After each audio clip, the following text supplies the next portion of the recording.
Hey there, cats and kitties. I am the Blues Man, Johnny Blues, and with this video, I'll be discussing my thoughts on episode 1 of the anime series Arslan Senki, or The Heroic Legend of Arslan. And this was just a badass opener, I gotta say. I mean, we're talking epic battles, country versus country. There's a whole religious sort of aspect to it, and we're following around this very timid prince, Arslan. He's 11 years of age, we find out in this episode. The king himself, his father, is away. It turns out an allied country, this country Miriam or whatever it is, or, city, whatever you want to call it, has been invaded by, this particular country's enemy, the Lusitanians. And so his father naturally is leading the charge, and there's this whole battle ensuing in the Pars Era 317. That's the time frame within which this whole episode is taking place, essentially, and we find out that we're going to be jumping ahead probably in the next episode about 4 years after the fact. But basically we're seeing just how sort of unknowing and unassuming this prince is. He doesn't understand a lot of things to do with the world and his sort of, princely position, the idea that he may have to ascend the throne someday, and that his kingdom, may be at stake, at least if the rival factions, countries, cities, whatever you want to call it, the Lusitanians, build up their numbers and, become a threat to be imposed. He could see his, kingdom being set at risk, and it seems like maybe that's the direction it's going to be going by the end of the episode. We're introduced to a lot of characters. I mean, we're basically seeing him being taught sword mastery and skills by Varese, the general and sword master. And this is interrupted by these eagles returning, signifying that his father and the army are on their way back. And I love the names of these eagles. One is, Azrael, which kind of calls back to, like, the whole Batman thing, There you go, rock and roll.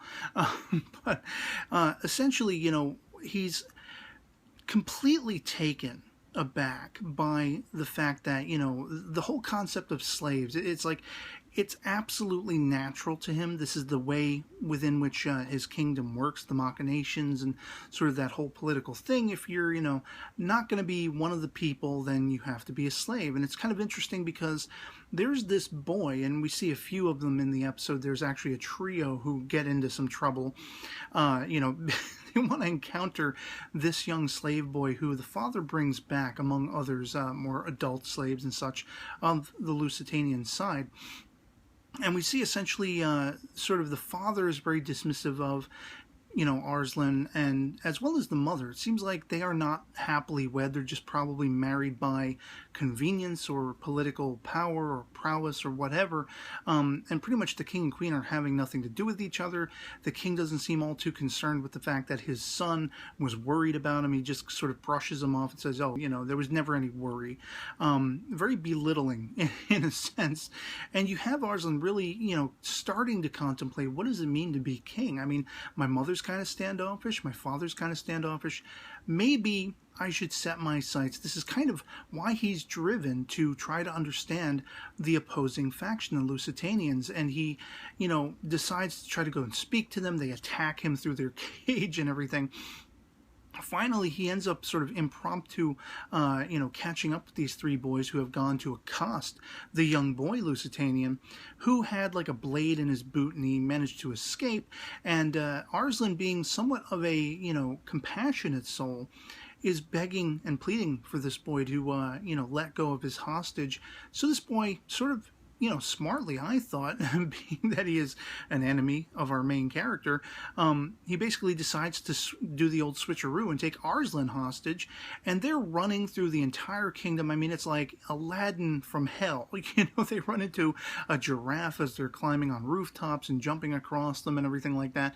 And, basically, like, Arslan's not really up to date on, tutelage wise, knowing what the hell the giraffe even is, and this new kid, he's like, what the hell kind of creature is that? He doesn't even know, and of course asking Arslan really doesn't yield any results. So they continue on their merry way, being chased all the while now by, the guard and everything like that.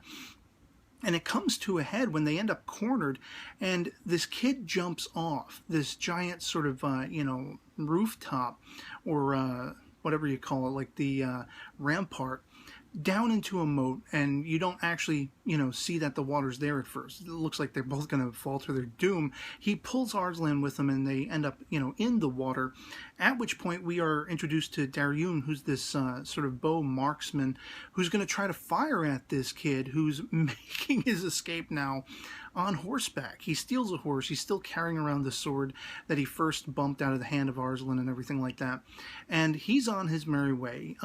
The interesting thing is, once again, we see sort of the compassionate nature of Arslan, because he ends up convincing Daryun by sort of, getting his attention and distracting him to not kill the kid, and the kid gets away. I don't think we ever learn his name, this Lusitanian, wannabe slave, or not wannabe slave in this case. And I love their discussion, because it's very much, Arslan's kind of in the dark on the whole slavery thing, how it's not right, it's not good. And you have this slave kid who's potentially going to become one if he agrees to. Otherwise, he'll be put to death like the rest of the Lusitanians we find out in this episode has happened to them, because they have denied becoming slaves. But the whole conversation about, their god, the Lusitanians' god, this Yalda Both, I think it's called. It's kind of like a play on Yahweh or something like that. But I find it very intriguing, the commentary, because you have Arslan who's not understanding the whole slavery thing and how that's bad. And here you have this kid talking about this religious aesthetic of, we are all created equal, all men are equal. Unless you don't believe, then you should be put to death. And even Arslan, for his lack of sort of, scholastic nature, even he's like, that kind of sounds illogical. So I love that commentary. And we're basically leaving off, as I say, with that jump ahead 4 years later. There's going to be this epic battle, and it's apparently going to be, Arslan's first. It's the first battle that he'll be thrust into. Now, does this mean something has happened to his father? Maybe the father's out of the count. Will he still be in Prince fashion? Will this be sort of, his witnessing of battle and getting a taste of it, trying to teach him, much as we saw in this episode, the Variz character was trying to teach him, sword fighting and everything like that. Just so much going on in this particular, it has a very historical aesthetic to it, this series. And I mean, there's going to be a lot of minutia that I'm probably going to miss, and of course, feel free to correct me on if you're more, well familiar with the story and the background, that kind of stuff, in the comments below.